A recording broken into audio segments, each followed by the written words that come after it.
நாள் 10.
இறையாட்சி வரப்போது, புது மாட்சி தரப்போது, புலி சிங்கம் கூடத்தான் புதுசா மாறிடுச்சு.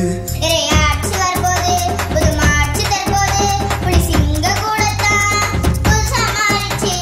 பகைமை இல்லாத புது உலகை சமைத்திடு நீ, பரமன் இயேசுவுடன் நிறைவை நீ கொண்டாடு. பகைமை இல்லாத